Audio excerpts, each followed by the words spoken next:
com Deus, né? Mas depois eu me acerto e está tudo certo. O fato é que todos os relacionamentos, eles têm algum nível de problema, algum nível de desgaste. Certa vez, um pastor batista famoso, que inclusive já pregou aqui na nossa igreja, ele foi convidado para pregar em um casamento. E aí ele chegou lá para pregar no casamento e ele leu aquele texto que está aqui nos evangelhos. E ele foi e enforcou-se. Aí todo mundo olhou assim, um para a cara do outro, assim, não, peraí, casamento, gente, casamento, noivo, noiva, todo mundo. E ele leu o texto, ele foi e enforcou-se, né, remetendo a Judas, quando ele foi cometer suicídio após ter traído Jesus. Como que ele vai pregar em cima disso?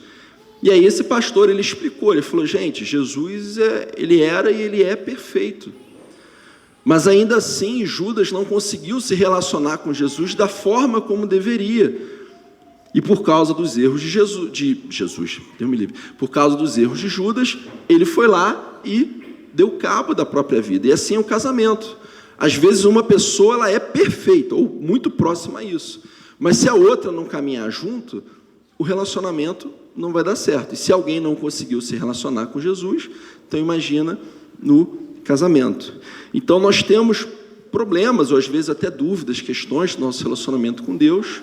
Nós temos com o próximo, às vezes alguém faz algo comigo, com você, ou pior, faz algo contra alguém que você ama.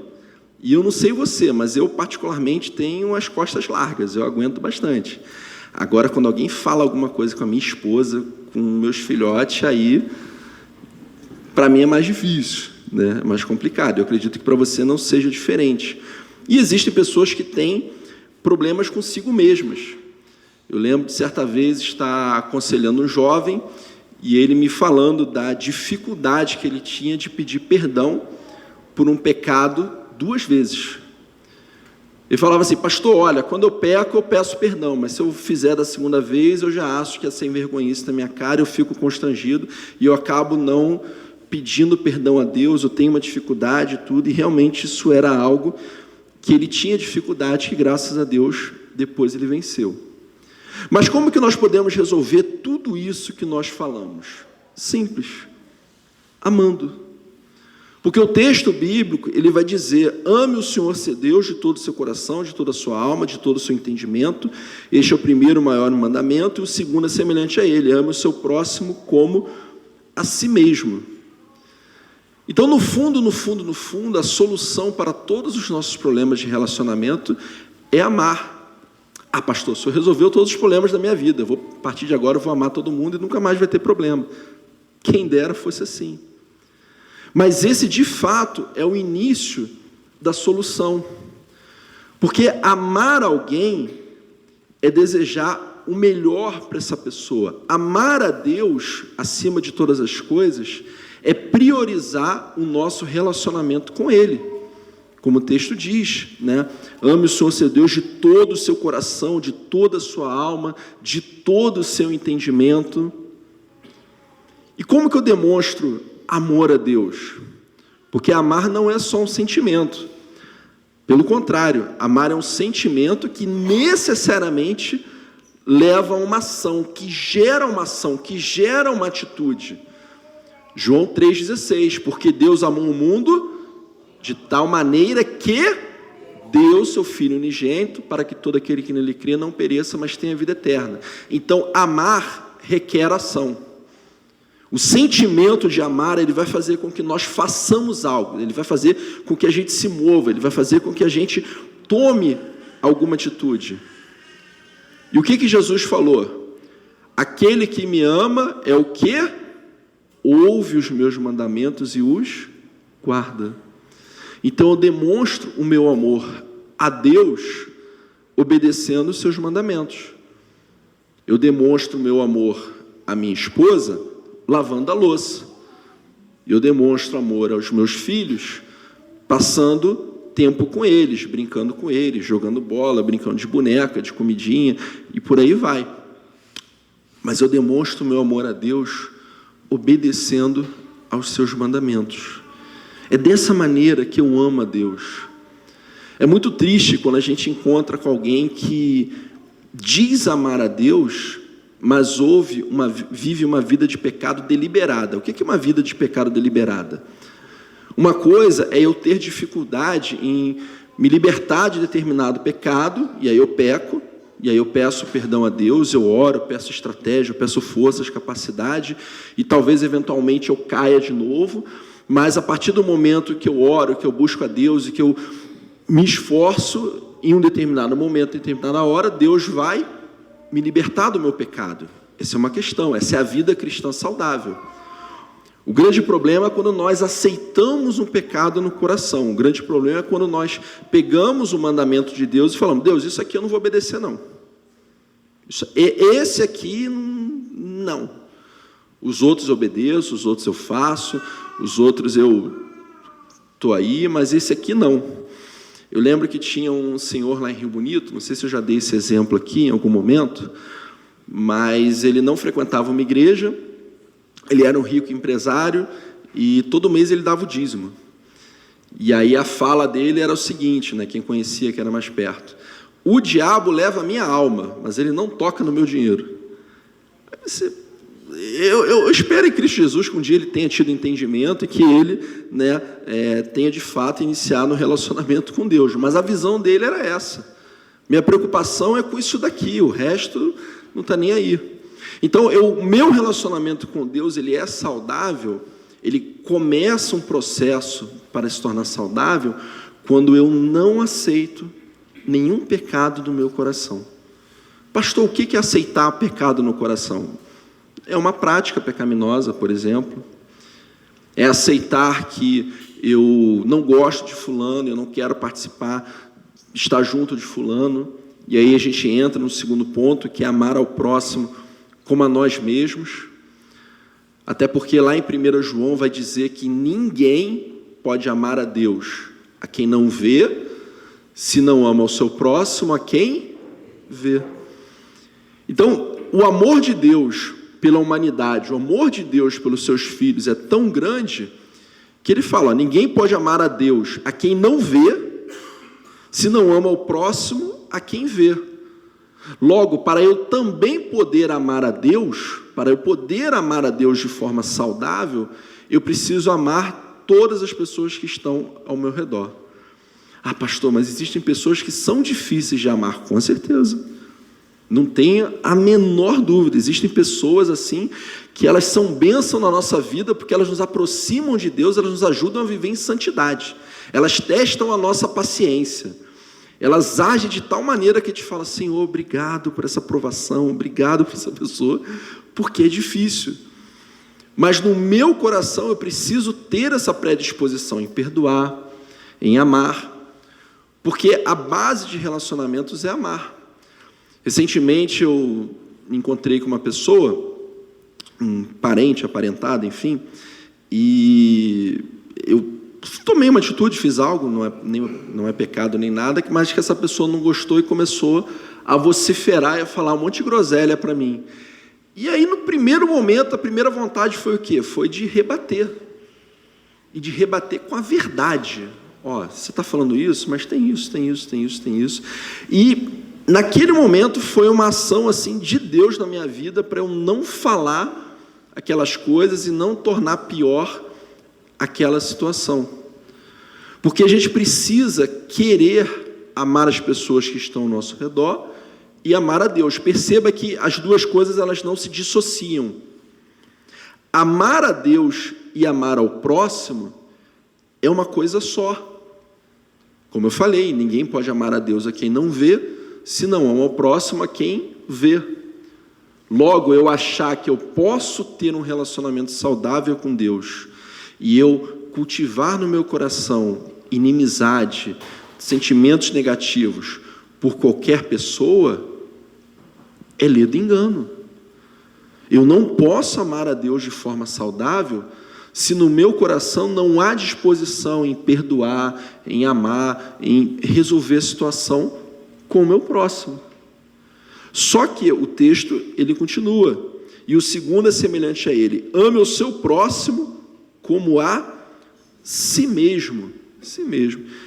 E aí eu gostaria que você se fizesse a seguinte pergunta: você se ama? Você olha para você mesmo assim, você, caramba, eu me amo, eu nutro amor por mim, eu quero o melhor para mim.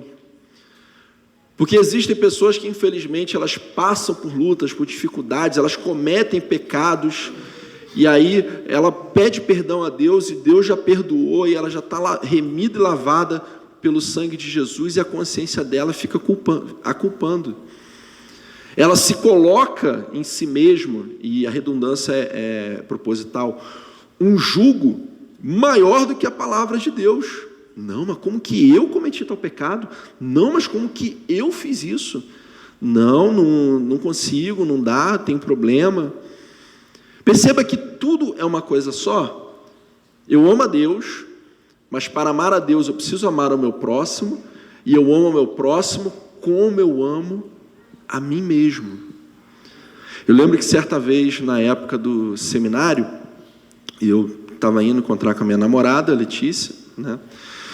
E aí passou um rapaz, ela morava ali na Paulista, e aí um rapaz veio falar comigo e veio me pedir fralda, né? Você pode me dar uma fralda aí, tudo coisa e tal? E aí eu falei, não, beleza, vamos ali na farmácia. E aí, quando eu entrei na farmácia, né, isso foi uma das poucas vezes que Deus falou assim, de uma forma tão clara no meu coração. Mas Deus falou no meu coração, compra para ele uma fralda que você compraria para o seu filho. Não era nem casado ainda. E aí eu confesso que doeu, gente, porque fralda é caro. Eu sou pai de 3, então eu sei como é que é. Falar nisso, Deus abençoe muito a igreja. Tá? O Aquiles vai fazer 9 meses, até agora a gente nunca comprou nenhuma fralda, e glória a Deus por isso. Né? As fraldas que os irmãos deram, abençoaram. Aqui tem o costume de fazer chá de fralda quando faz 1 ano. Eu posso iniciar, se quiser, não tem dificuldade nenhuma, tá bom? Mas e na época a grana estava curta, né? Seminarista, grana curta é pleonasmo, né? Redundância. Mas eu comprei. Falei, tá bom, Deus, o Senhor mandou, vou fazer e está tudo certo. Espero que tenha sido bênção na vida dele, que ele não tenha vendido aquilo pela metade do preço para usar droga, né? Mas o fato é que nós precisamos amar ao próximo como a nós mesmos. E amar ao próximo como a nós mesmos é desejar ao outro o que eu quero para mim. É desejar ao outro. Poxa, eu quero ser feliz, eu quero que o outro seja feliz. A gente vai passar pelo Natal agora, né? Natal, Ano Novo, reunião de família, tudo. E existem algumas famílias, né, que alguns parentes se reúnem assim, né? Normalmente algumas irmãs e irmãos já com uma certa idade, e começa ali uma disputa de ego, né? Não, você viu meu filho? Rapaz, meu filho passou no concurso público aí, não sei o quê. Aí outra vira, não, mas o meu vai me dar um neto agora. Não, mas o meu... E começa aquela disputa, e você fica olhando aquilo assim... É complicado. Eu conheço parente que não se alegra com a vitória do outro. Não se alegra com a felicidade do outro. Isso é errado. Se alguém vira para mim e fala, poxa, consegui um emprego, vou ganhar X, vou fazer isso, eu tenho que ficar feliz por essa pessoa. Glória a Deus, Deus te abençoe. Aquilo que eu desejo para mim, eu preciso desejar para aquele que está ao meu redor. Mas pastor, mas essa pessoa é chata, essa pessoa é complicada. Tá, mas Jesus morreu por ela. Sabia disso? Amar ao próximo como a nós mesmos. Desejar para o meu irmão, para o meu parente, para o meu chefe, para o meu colega de trabalho, aquilo que eu quero para mim, aquilo que eu quero para a minha família. Existe uma historinha, não sei se eu já contei aqui, o problema de ir pregando é que a gente vai repetindo as histórias, né? Mas certamente tem alguém aqui que não ouviu, né? Mas que eu acho muito interessante, de uma igreja que queria demitir o seu pastor. E aí eles não estavam satisfeitos, não queriam demitir o pastor, e aí eles procuraram um pastor mais idoso, assim, e foram pedir orientação para ele. Pastor, o negócio é o seguinte, a gente quer demitir o nosso pastor. O senhor ensina para a gente como é que faz? Ele ensina, só se for agora. A primeira coisa que vocês vão fazer, vocês vão passar a orar pelo seu pastor em tudo, principalmente pelos defeitos, por aquilo que ele erra, coisa e tal. Segundo, vocês vão apoiar todos os projetos que ele trouxer. Terceiro, vocês vão ajudar financeiramente. E eles começaram falando, aí eles olharam para a cara do outro, mas por que a gente faz isso? Não, porque aí se vocês fizerem tudo isso, vocês abençoam o ministério dele, vem uma outra igreja, pega ele e leva embora. Pronto. Resolveu o problema. Vocês se livraram do pastor de vocês. O fato é que nós precisamos desejar para o próximo aquilo que nós queremos para nós mesmos, sem egoísmos, sem vaidades, sem nenhum sentimento negativo. É muito ruim, gente, pelo amor de Deus, ver alguém se incomodar com o sucesso do outro. Isso não existe. Por isso, nessa noite, meu desejo é que a gente olhe essa questão do relacionamento e entenda que ter uma vida saudável em seus relacionamentos é amar. Amar a Deus, amar ao próximo e amar a nós mesmos. E aí eu te pergunto, nessas 3 áreas, para você, qual que é a maior dificuldade que você tem?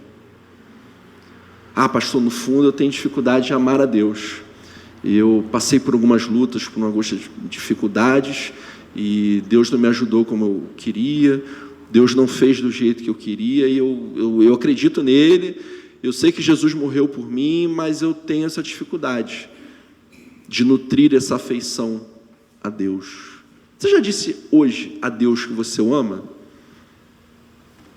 Já fez isso? De orar assim, Deus, obrigado por tudo, te amo, tenho essa questão, eu te agradeço por isso daqui. Porque o que nós temos com Deus é um relacionamento. Deus não é um ser etéreo, uma nuvem, um poder que está lá em cima, né, com o qual eu invoco, não é isso. A essência de Deus é amor. Ah, pastor, eu tenho dificuldade de amar o próximo. Tem gente que é muito complicada, tem gente que é muito difícil e eu não quero amar. É possível. Mas eu amo ao meu próximo não por causa do que ele é, mas por causa daquilo que Jesus fez por mim na cruz do Calvário. Esse é o motivo. Porque Deus falou, ninguém pode amar a Deus a quem não vê, senão ama o próximo a quem não vê. Não, é o contrário, vocês entenderam, vocês são inteligentes. Ninguém pode amar a Deus a quem não vê, senão ama o próximo a quem vê. Então eu amo o meu próximo em um primeiro momento porque Deus me amou primeiro, Jesus morreu por mim na cruz do Calvário. E eu preciso, pastor, mas a minha dificuldade é amar a mim mesmo. Eu sou o maior pecador desse mundo, eu faço um monte de coisa, eu sou vacilão e não sei o quê, blá, blá, blá. Gente, ser pecador, eu sou pecador. Estamos juntos, é o que acontece.